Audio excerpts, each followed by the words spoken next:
ایمان پر خاتمہ یا الہی، ایمان پر خاتمہ یا الہی، ایمان پر خاتمہ یا الہی۔ الحمدللہ رب العالمین، والصلاة والسلام على سید المرسلین، اما بعد فاعوذ باللہ من الشیطان الرجیم، بسم اللہ الرحمن الرحیم۔ الصلاة والسلام علیک یا رسول اللہ وعلى آلک واصحابک یا حبیب اللہ۔ الصلاة والسلام علیک یا نبی اللہ وعلی آلک واصحابک یا نور اللہ۔ القول البدیع میں ہے کہ حضرت سفیان بن عیینہ بہت بڑے محدث گزرے ہیں، رحمت اللہ تعالیٰ علیہ، فرماتے ہیں کہ میرا ایک اسلامی بھائی تھا، مرنے کے بعد اس کو خواب میں دیکھ کر پوچھا ما فعل اللہ بکا، یعنی اللہ تبارک و تعالی نے تمہارے ساتھ کیا معاملہ فرمایا؟ جواب دیا اللہ تبارک و تعالی نے مجھے بخش دیا۔ میں نے پوچھا کس عمل کے سبب؟ تو اس نے جواب دیا کہ میں حدیث پاک لکھتا تھا، تو جب بھی شاہ خیر الانام علیہ الصلوۃ والسلام کا ذکر خیر آتا تو ثواب کی نیت سے صلی اللہ علیہ وسلم لکھتا، یہی عمل میری مغفرت کا سبب بن گیا۔ تو میرے میٹھے میٹھے اسلامی بھائیوں، جب بھی ہم اپنے پیارے مدنی آقا دو عالم کے داتا صلی اللہ تعالی علیہ وآلہ وسلم کا نام مبارک لکھیں، جب بھی تحریری طور پر ان کا ذکر خیر کریں تو ساتھ میں درود پاک لکھیں اور مکمل لکھیں کہ اس کی برکتیں بے شمار ہیں۔ اللہ تبارک و تعالی ان برکتوں میں سے ہمیں بھی حصہ عطا فرمائے۔ صلو علی الحبیب صلی اللہ تعالی علی محمد۔ مدخل میں حضرت علامہ ابن الحاج مکی علیہ رحمت اللہ القوی نقل کرتے ہیں کہ ایک بزرگ رحمت اللہ تعالی علیہ اپنے اصحاب کے ہمراہ ایک گندم کے کھیت کے پاس سے گزرے، تو ان کے ساتھ ایک جانے والا جو شخص تھا، اس نے گندم کی جو بالی ہوتی ہے، جو سٹا ہوتا ہے، اس کو ہلکا سا چھوا اور فوراً ہاتھ ہٹا لیا۔ اس بزرگ نے یہ منظر دیکھ لیا اور اس شخص کو کہا کہ اس کھیت کے مالک سے معافی مانگ لو۔ تو وہ شخص حیران ہو کر کہنے لگا کہ حضور، گندم کی بالی تو اسی طرح موجود ہے اور میرے ہاتھ لگانے سے اس میں کوئی فرق بھی نہیں آیا۔ تو انہوں نے ارشاد فرمایا کہ تمہارا کیا خیال ہے کہ اگر یہاں سے گزرنے والا شخص ہر ایک اس کو ہاتھ لگائے، مثلا 1000 یا اس سے زائد لوگ اس کو بار بار ہاتھ لگائیں گے، تو کیا اس میں کوئی نقصان آئے گا یا نہیں؟ اس نے جواب دیا یہ بالکل آئے گا۔ تو ارشاد فرمایا کہ تم نے جو کیا ہے وہ اس ظلم میں سے تمہارا حصہ ہے، پھر جب تک اس شخص نے گندم کے کھیت کے مالک سے اپنا حق معاف نہیں کروا لیا، آپ نے نہ تو اس سے کلام فرمایا اور نہ ہی اسے اپنی صحبت میں رہنے کی اجازت دی۔ میرے میٹھے میٹھے اسلامی بھائیوں، یہ ہمارے بزرگان دین رحمت اللہ تعالی علیہم کی منفرد مدنی سوچیں ہوا کرتی تھیں کہ جب بھی اس قسم کا کوئی معاملہ آئے تو خود بھی احتیاط کرتے تھے اور اپنے مصاحبین جو ان کے ساتھ رہنے والے ہوتے تھے ان کی بھی تربیت اس انداز سے کرتے کہ بڑا حق تلف کرنا، بڑا ظلم کرنا تو دور کی بات، چھوٹے سے چھوٹا ادنا معاملہ جس میں احتمال آ جائے کہ اس میں ظلم ہو سکتا ہے. حالانکہ ہمارے بہت سارے مدنی چینل کے ناظرین یا یہاں پر جو موجود حاضرین ہیں ان کو حیرانی ہوئی ہوگی کہ یہ چھونے پر معافی، لیکن اس بزرگ نے سمجھا دیا کہ اگر ہر ایک یہ سمجھے کہ صرف میں نے تو چھوا ہے، میں نے تو اس کو ہاتھ لگایا ہے، لیکن گزرنے والا ہر شخص اس کو ہاتھ لگاتا جائے گا تو ظاہری سی بات ہے اس پر فرق پڑے گا. تو اللہ تبارک و تعالی ہمیں اپنے بزرگان دین کی سیرت کے ان عملی پہلوؤں کو اپنے کردار کا حصہ بنانے کی توفیق عطا فرمائے. میٹھے میٹھے اسلامی بھائیوں، انسان اس دنیا میں تنہا آتا ہے اور تنہا ہی اس دنیا سے رخصت ہو جاتا ہے، لیکن یہاں پہ رہتا تنہا نہیں، وہ اس معاشرے کا حصہ بنتا ہے اور اس کی ذات سے کبھی تو کسی کو راحت پہنچتی ہے، آسائش پہنچتی ہے، آرام پہنچتا ہے، اور کبھی کسی کو اس کی ذات سے الفت یعنی تکلیف پہنچتی ہے، اور کبھی ایسا بھی ہوتا ہے کہ کبھی نہ راحت پہنچتی ہے نہ تکلیف پہنچتی، جس سے واسطہ ہی نہیں پڑا، اب اس کو ہم سے کوئی تکلیف یا راحت، آرام یا الفت کسی قسم کی کوئی چیز نہیں پہنچے گی. پھر ہمارا اپنا انداز کچھ ایسا ہوتا ہے کہ بعض تو ہم میں سے وہ ہوں گے کہ جن کو یہ احساس ہوتا ہے کہ ہم سے کسی کو تکلیف نہ پہنچے، اور وہ کسی کو تکلیف پہنچانے والے ہر عمل سے بچنے کی کوشش کرتی ہیں اور اس میں قدرے کامیاب بھی رہتے ہیں. اور بعض اسلامی بھائی وہ ہوتے ہیں کہ جو احساس ہی نہیں رکھتے کسی کو ہم سے تکلیف پہنچی، چنانچہ وہ بچنے کی کوشش بھی نہیں کرتے، بالکل بے پرواہی. اور بعض وہ ہوتے ہیں کہ جن کو یہ احساس ہوتا ہے کہ کسی کو تکلیف نہیں پہنچنی چاہیے، ان کا ذہن تسلیم کرتا ہے، لیکن تکلیف پہنچ جاتی ہے اور انہیں پتہ نہیں چلتا. تو یاد رکھیے کہ اگر ہم کسی کو اچھی نیت کے ساتھ راحت پہنچائیں گے، خوشی پہنچائیں گے، آرام پہنچائیں گے، تو یہ ہمارے لیے ثواب کا سبب بنے گا. اور کبھی بلا وجہ شرعی یعنی شرعی اجازت کے بغیر کسی کو ہم نے تکلیف دی تو یہ تکلیف جہان آخرت میں ہمارے لیے ہماری تکلیف کا سبب بن سکتی ہے کہ اس پر عذاب مل سکتا ہے. تو میرے میٹھے میٹھے اسلام بھائی، ہماری کوشش یہ ہونی چاہیے کہ ہم سے کسی کو تکلیف نہ پہنچے،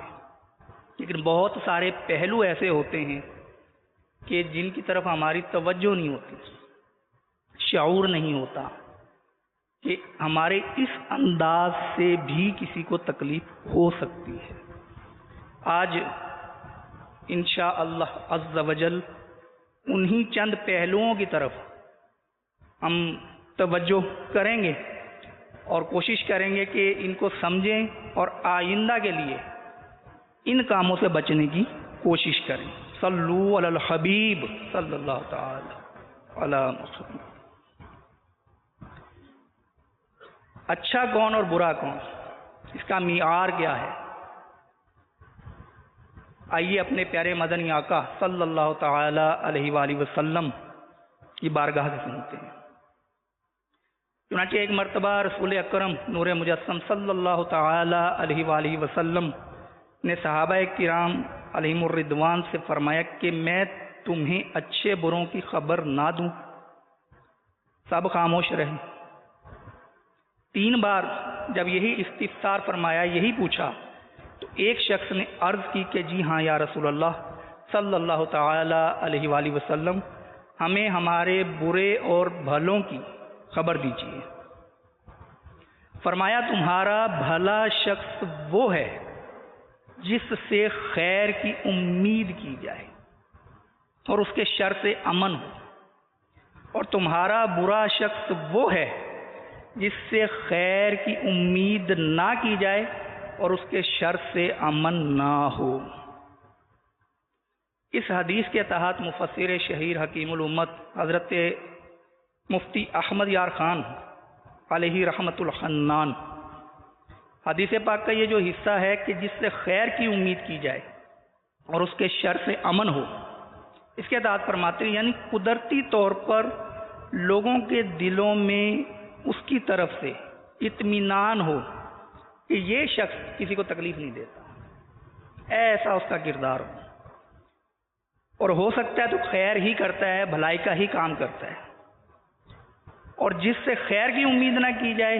اور اس کے شر سے امن نہ ہو۔ اس کے تحت مفتی صاحب لکھتے ہیں یعنی قدرتی طور پر لوگ اس سے ڈرتے ہوں کہ یہ شخص خطرناک ہے، اس سے بچو، اس سے خیر نہیں پہنچے گی بلکہ شر ہی پہنچے گا۔ تو میرے میٹھے میٹھے اسلامی بھائیوں، مسلمان کا خون، مال، عزت یہ دوسرے مسلمان پر حرام ہے۔ مسلم شریف کی حدیث پاک ہے، ہر مسلمان کا خون، مال اور عزت دوسرے مسلمان پر حرام ہے۔ اس کے تحت مفتی احمد یار خان علیہ رحمت الحنان لکھتے ہیں کہ کوئی مسلمان کسی مسلمان کا مال بغیر اس کی اجازت کے نہ لے، اس کی آبرو ریزی نہ کرے یعنی بے عزتی نہ کرے، کسی مسلمان کو ناحق اور ظلمن قتل نہ کرے، یہ سب سخت جرم ہیں۔ تو میرے میٹھے میٹھے اسلام میں کسی مسلمان کو تکلیف دینا یہ کتنی بڑی جرأت ہے، اس روایت سے اندازہ لگائیے کہ اعلیٰ حضرت مجدد دین و ملت مولانا شاہ امام احمد رضا خان علیہ رحمت الرحمن یہ فتاوی رضویہ شریف میں طبرانی شریف کے حوالے سے حدیث پاک نقل کرتے ہیں کہ اللہ عز و جل کے پیارے حبیب لبیب، طبیبوں کے طبیب صلی اللہ تعالی علیہ وآلہ وسلم کا فرمان عبرت نشان ہے کہ جس نے مسلمان کو اذیت دی اس نے مجھے اذیت دی، اور جس نے مجھے اذیت دی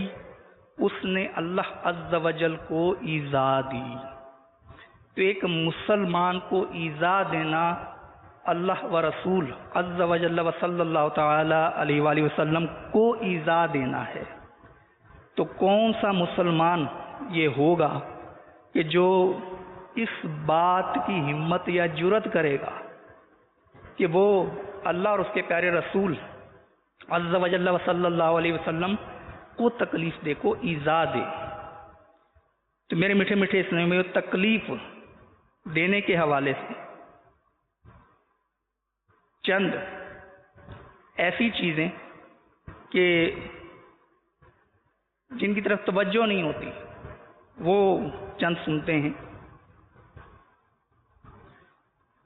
کہ آنکھ سے گھورنا یہ عام طور پر ہمارے یہاں اتنا وہ بڑا فعل نہیں سمجھا جاتا کہ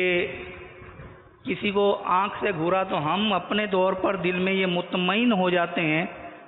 کہ ہم نے اس کو مارا تو نہیں ہے، ہم نے اس کو کوئی تکلیف نہیں دی۔ اپنے آپ کو رکھ کر سوچئے کہ اگر آپ کو کوئی گھورے اچھا لگے گا؟ کیا راحت پہنچے گی؟ آرام آئے گا کہ جناب کیا بات ہے، مجھے گھور کے دیکھ رہا ہے؟ بلکہ ہمارے ہاں تو جو عدم برداشت کے معاملات ہیں ہمارے معاشرے میں، تو گھور کے دیکھنا تو دور کی بات کو اگر غور سے دیکھ لے، گھور کے دیکھنا اور ہے، غور سے دیکھنا اور ہے۔ اگر غور سے دیکھ لے تو اس پر بھی پوچھا جاتا ہے کہ جناب کیا اتنی دیر سے مجھے دیکھے جا رہے ہیں آپ، یہ بھی برداشت نہیں ہوتا۔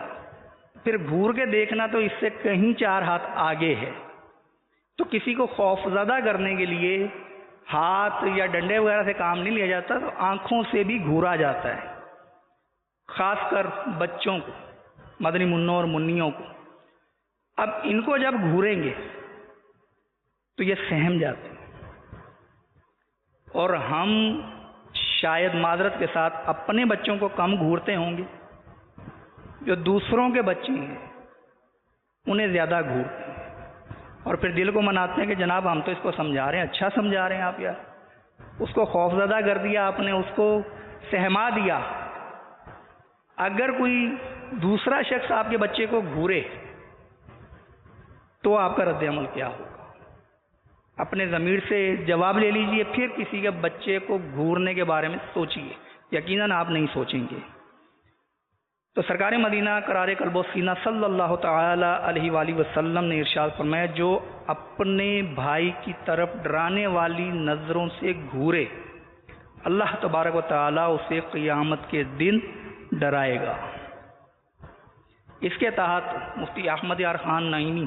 علیہ رحمۃ اللہ الغنی لکھتے ہیں کہ بھائی سے مراد مسلمان بھائی، یعنی جو کسی مسلمان کو بلا قصور تیز نظر سے گھور کر ڈرائے، اس کے بارے میں یہ وعید ہے۔ اور اس سے اشارتاً معلوم ہوا کہ مسلمان بھائی کو رحمت کی نظر سے دیکھنے میں ثواب ہے کہ اللہ تبارک و تعالی اس پر بھی نظر عنایت فرمائے گا۔ اسی طرح احیاء العلوم میں ایک حدیث پاک نقل کی گئی کہ مسلمان کے لیے جائز نہیں کہ دوسرے مسلمان کی طرف آنکھ سے اس طرح اشارہ کرے کہ اسے تکلیف پہنچے۔ تو ہمارے یہاں یہ کہ جب یہ ہو کہ یہ تھوڑا سا شریف آدمی ہے تو وہ اپنی شرافت کا ثبوت گھور کر دے، ہاتھ نہیں چلاتا، بہت شریف آدمی، ڈنڈا نہیں اٹھاتا، بڑا شریف آدمی ہے، گھورتا ہے۔ یہ گھورنا بھی تو ڈرانے والی چیز ہے نا۔ تو یہ عام ہے ہمارے معاشرے کے اندر۔ ٹریفک میں آپ کہیں سڑک روڈ پہ جا رہے ہوں تو ذرا سا کوئی ٹریفک کے اندر کوئی مسئلہ ہو جائے، کوئی روڈ ٹریفک جام ہو جاتا ہے بعض اوقات، یا کوئی راستہ مانگ لیا کسی سے کہ جناب ہمیں بھی راستہ دے دیں گزرنے کا، تو جو پہلا امپریشن ہوتا ہے مڑ کے دیکھنے کا، اس کا بہت نے دیکھا ہوگا، وہ محبت بھرا نہیں ہوتا۔ آپ کی مسکراہٹیں اس بات کی گواہی دے رہی، اللہ ماشاء اللہ وہ گھور کے دیکھے گا۔ اگر سامنے کوئی پتہ چلے کہ کوئی مالدار آدمی ہے یا کوئی مذہبی آدمی ہے تو شاید وہ مسکراہٹ میں تھوڑا سا چینج ہو جائے، یا سامنے والا مسکرا رہا ہو اگر، کہ اس کو اللہ تبارک تعالیٰ نے اتنی ہمت دی ہے کہ وہ گھورتا نہیں مسکراتا ہے، تو اب اس کی جو وہ گھورنے پہ شرمندہ ہوگا اور مسکرا دے گا، یہ مسکراہٹ شرمندگی کی زیادہ ہوتی ہے۔ تو گھورنے سے ہمیں بچنا چاہیے۔ اور قیامت کے دن کی پریشانی کا آپ نے سن لیا کہ اللہ تبارک و تعالیٰ اس کو ڈرائے گا جو مسلمان کو ڈراتا ہے، اور قیامت کے دن تو ہم عافیت کے طلبگار ہوں گے، ہم پریشانی سے بچنے کے سوالی ہوں گے۔ اس نازک ماحول کے اندر ہمیں اسی فعل کی وجہ سے، گھورنے کی وجہ سے اگر ڈرایا گیا تو ہمارا بنے گا کیا؟ تو اللہ تبارک و تعالی ہمیں آج سے یہ اپنے آپ سے عہد کرنے، یعنی دل میں سچی نیت کرنے کی توفیق دے کہ آج کے بعد ہم بے قصور کو گھوریں گے نہیں۔ اب بے قصور شاید اس وجہ سے بھی ہو کہ اس کا تو قصور تھا اس لیے گھورا، مقصد یہ کہ جہاں شرعاً اجازت ہے۔ اب آپ کا بچہ ہے، اس کو آپ مارتے نہیں ہیں تو ہلکا سا تھوڑا سا اس کو اتنی تیز نظر سے دیکھا کہ وہ برداشت کر سکے۔ ہر تجلی ہر شخص برداشت نہیں کر سکتا۔ اب اگر اس پہ وزن ہی 2 کلو کا آتا ہے اور آپ نے اس پر 20 کلو کا وزن رکھ دیا، وہ چیز تو گر جائے گی۔ تو کتنا اس کو تیز نظروں سے دیکھنا ہے، تو یہ ہمیں اس کا ادراک نہیں۔ تو ٹھیک ہے، ہمیں ادراک نہیں، ہم لمٹ کراس نہ کر جائیں تو ہم گھورنا ہی چھوڑ دیں۔ ہم زبان سے نرمی کے ساتھ سمجھائیں، کیونکہ نرمی سے اگر سمجھائیں گے تو کام ہو جائے گا، تو گھورنے سے پھر جو وہ نتائج حاصل نہیں ہو پائیں گے۔ اسی طرح میرے میٹھے میٹھے اسلامی بھائیو، احسان کرنا کسی پر، کسی کی مشکل آسان کر دینا، کسی پر کوئی مالی مشکل آن پڑی اس کو قرض مہیا کر دینا، اس کی خیر خواہی کر دینا، یا کسی راہ بھولے ہوئے کو صحیح راستہ بتا دینا، یا کسی کا سامان اٹھوانے میں اس کی مدد کر دینا، یا کسی غریب رشتہ دار کی مالی معاونت کر دینا، بہت اچھی بات ہے۔ لیکن اس معاشرے میں ہمارا جو حال ہے وہ ہم جانتے ہیں کہ کتنی ہم مدد کرنے پر تیار ہوتے ہیں دوسرے کی، اور اگر مدد کر بھی لیتے ہیں تو حوصلہ اتنا پست ہوتا ہے، ظرف یعنی وہ پیمانہ اتنا چھوٹا ہوتا ہے کہ چھلک بڑھتا ہے۔ وہ کب کہ آج کسی پر احسان کیا تو پھر اس پہ جتانا شروع کر دیتے ہیں کہ تم وہی ہو نا جس کی نوکری چھوٹ گئی تھی، گھر میں فاقے کی نوبت آ گئی تھی، میں نے اس وقت تمہارے گھر راشن ڈلوا کے دیا، تم وہی ہو نا، تمہارے کاروبار میں نقصان ہوا تھا، تم دکان سے فٹ پاتھ پہ آ گئے تھے، میں نے دوبارہ تمہارا کاروبار سیٹ کرنے کے لیے تمہیں ایک موٹی رقم فراہم کی تھی۔ اسی طرح مالک مکان کرائے کی وجہ سے تمہیں نکال رہا تھا کرائے کے مکان سے، تمہیں سر چھپانے کو جگہ نہ ملتی، میں نے وہ کرایہ ادا کیا تھا، تمہارا بچہ بیمار تھا، تمہاری امی بیمار تھی، تمہارے پاس علاج کے پیسے نہیں تھے، میں نے علاج کروایا تھا، تمہاری والدہ کو کتنا ارمان تھا سفر مدینہ کا، میں نے اپنی جیب سے ان کو عمرہ کروایا تھا، سفر مدینہ پر بھیجا تھا، یاد ہے؟ پولیس نے تم پر جھوٹا کیس ڈال دیا تھا، میں تمہیں چھڑوا کے لایا تھا، میں نے تمہارے لیے یہ کیا، میں نے تمہارے لیے وہ کیا، یہ کیا، وہ کیا، اس طرح سے جتا جتا کر اس سامنے والے کو تکلیف میں مبتلا کر دیتے ہیں۔ اب آپ کہیں گے جی ہم نے اس کے ساتھ اچھائی کی، ہم جتائیں بھی نہ جی، تو اچھائی کے جتانے کے لیے کی تھی یا رضائے الہی کے لیے کی تھی؟ ثواب کے لیے کی تھی تو ثواب تو مل چکا، اب اس سے آپ کیا لینا چاہتے ہیں کہ وہ آپ کا خادم بے دام بن کے رہے؟ تھوڑا سا اس نے اگر کوئی شان میں گستاخی کر دی تو اب احسان جتانے پر آ جاتے ہیں۔ تو اے کاش ہم نیکی کر دریا میں ڈال، یہ محاورہ ہے کہ ہم کسی کے ساتھ بھلائی کر کر پھر اس سے کسی چیز کی تمنا نہ کریں کہ اب یہ بھی جواباً میرے لیے کچھ کرے۔ تو ہمارے اکابرین ایسی مدنی سوچ رکھتے تھے کہ وہ احسان جتانا تو بڑی دور کی بات ہے، اگر کسی سے بھلائی بھی کر دیتے تو دعا کا مطالبہ بھی نہیں کرتے تھے کہ یہ کچھ چیز پیش کی، مدد کر دی تو میرے لیے دعا کرنا، یہ بھی مطالبہ نہیں کرتے تھے۔ چنانچہ امام غزالی علیہ رحمۃ اللہ والی نے حکایت نقل کی ہے کہ ام المومنین حضرت سیدتنا عائشہ صدیقہ رضی اللہ تعالی عنہا اور ام المومنین حضرت سیدتنا ام سلمہ رضی اللہ تعالی عنہا جب فقیر کی طرف کوئی ہدیہ بھیجتی سائل کی طرف تو لے جانے والے سے کہتی کہ اس کے دعائیہ کلمات کو یاد رکھے۔ عموماً فقیر جب کوئی چیز ملے تو دعائیں دیتے ہیں، تو دعائیہ کلمات کو یاد رکھے، تو جب وہ آ کے بتاتے کہ یہ دعا دی تھی تو آپ بھی اسی طرح کی دعا اس کے لیے کر دیتی فقیر کے لیے۔ وہ کیوں؟ تاکہ یہ دعا ہمارے ہدیے کا بدلہ نہ ہو جائے، تو یہ جو دعا دے کر گیا ہے اس کے بدلے میں ہم دعا دے دیں تو یہ دعا کے بدلے میں دعا ہو جائے گی، اور ہمارا ہدیہ جو ہے جو ہم نے اس کو بھیجا وہ بلا عوض رہے، اس کا بدلہ ہم نہ لیں۔ تو دعا تک کا مطالبہ نہیں کیا کرتے تھے، ایسی ایسی مدنی سوچ رکھتے تھے۔ حضرت سیدنا امام ابن سیرین رحمۃ اللہ تعالیٰ علیہ نے ایک شخص کو سنا کہ وہ دوسرے سے کہہ رہے کہ میں نے تیرے ساتھ بھلائی کی، یہ کیا، وہ کیا، تو آپ رحمۃ اللہ تعالیٰ علیہ بزرگ تھے، فرمایا اس شخص سے کہ خاموش ہو جاؤ، نیکی جب شمار کی جائے اس میں کوئی بھلائی نہیں رہتی۔ تو میرے میٹھے میٹھے اسلامی بھائیوں، حضرت سیدنا ابو سہل فعلوکی علیہ رحمۃ اللہ القوی، ان کا کیا انداز تھا، جھوم جائیں گے آپ سن کے۔ یہ سخی لوگوں میں سے تھے، جب کسی کو کوئی چیز دینی ہوتی تو ہاتھ میں نہیں رکھتے تھے بلکہ اس کو زمین پہ رکھ دیتے چیز کو، اور جس نے وہ لینے والا وہ زمین سے اٹھا لیتا۔ اب اس کی وجہ کیا ارشاد فرماتے کہ دنیا کی حیثیت اتنی نہیں ہے کہ جس کی وجہ سے ایک ہاتھ دوسرے ہاتھ کے اوپر نظر آئے، کہ میں دوں گا تو میرا ہاتھ اوپر ہوگا، لینے والے کا ہاتھ نیچے ہوگا، مجھے یہ بھی گوارا نہیں ہے۔ اسی طرح ایک حضرت سیدنا عامر بن عبداللہ بن زبیر رحمۃ اللہ تعالی علیہ، یہ کس طرح لوگوں پر احسان کرتے تھے، ایسا اپنے آپ کو چھپاتے تھے کہ پتہ بھی نہ چلے کس نے احسان کیا۔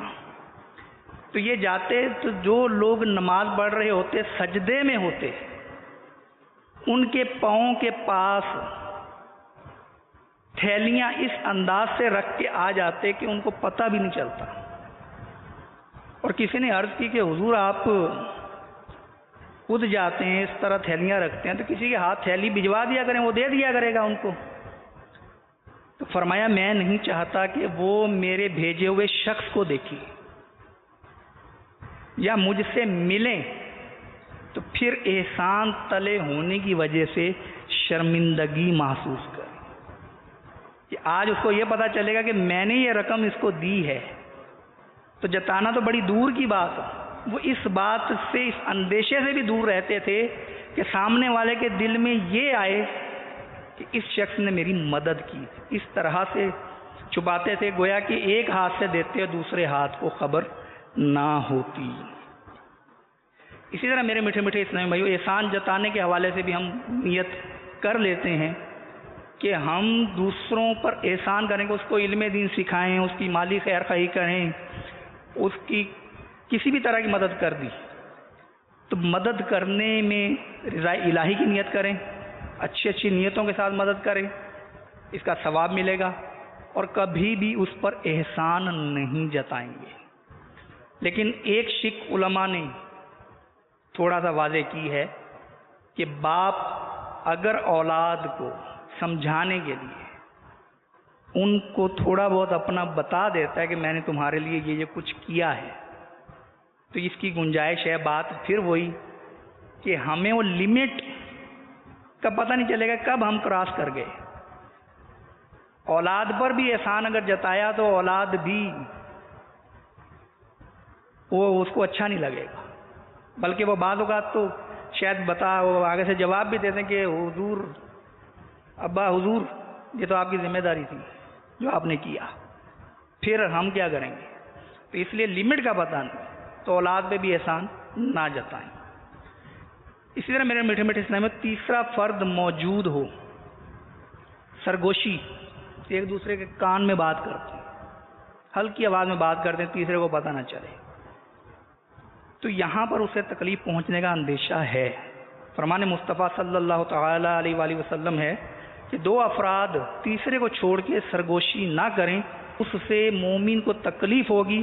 اور اللہ عز و جل مومن کی تکلیف کو ناپسند فرماتا ہے۔ اب مفسر شہیر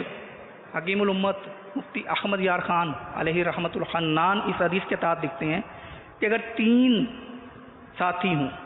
ان میں سے 2 خفیہ سرگوشی کریں تو تیسرے کو اندیشہ ہوگا کہ میرے خلاف کوئی بات طے کی جا رہی ہے یا میرے خلاف کوئی مشورہ کر رہے ہیں، اور جب 3 سے زیادہ آدمی ہوں گے تو باقی کسی کو یہ خطرہ نہیں ہوگا کہ ہمارے خلاف کوئی سازش کی جا رہی ہے۔ اور خیال رہے کہ یہ ممانعت وہاں ہے جہاں پر تیسرے کو اپنے بارے میں شبہ ہو سکتا ہو کہ میرے خلاف کوئی بات کی جا رہی ہے۔ اگر یہ شبہ نہ ہو تو بلا کراہت یہ عمل جائز ہے، جس طرح حضور صلی اللہ تعالی علیہ وآلہ وسلم اپنے گھر میں تشریف فرماتے کہ حضرت فاطمہ زہرا رضی اللہ تعالی عنہا حاضر ہوئیں تو حضور صلی اللہ تعالی علیہ وآلہ وسلم نے انہیں مرحبا کہا اور ان سے کچھ سرگوشی فرمائی۔ تو بہرحال ہمیں بھی یہ خیال رکھنا چاہیے کہ دوسروں کا دل آزمائش میں پڑے تو کسی کو آزمائش میں نہیں ڈالنا چاہیے۔ تو جب 2 موجود ہو اور تیسرا ساتھ ہو تو تیسرے کو چھوڑ کے 2 آپس میں وہ ایک دوسرے کے کان میں بات، بھلے کسی اور موضوع پہ بات کر رہے ہیں، لیکن تیسرے کو اندیشہ ہے کہ یہ وسوسہ آئے گا کہ میرے خلاف کوئی بات کی جا رہی ہے، اور بعض اوقات تو وہ بات کرتے ہوئے جب دیکھتے ہیں اس کی طرف، اب اس کا دل بیچارے گا مرجھانا شروع ہو جاتا ہے کہ یار یہ بات بھی کر رہے ہیں اور میری طرف دیکھ بھی رہے ہیں، تو ہو نہ ہو یہ میرے خلاف کوئی بات کر رہے ہیں۔ تو اے کاش ہم اس پر بھی کاربند ہو جائیں کہ تیسرے کی موجودگی میں دو افراد جب ہوں تو آپس میں سرگوشی کرنے سے بچیں۔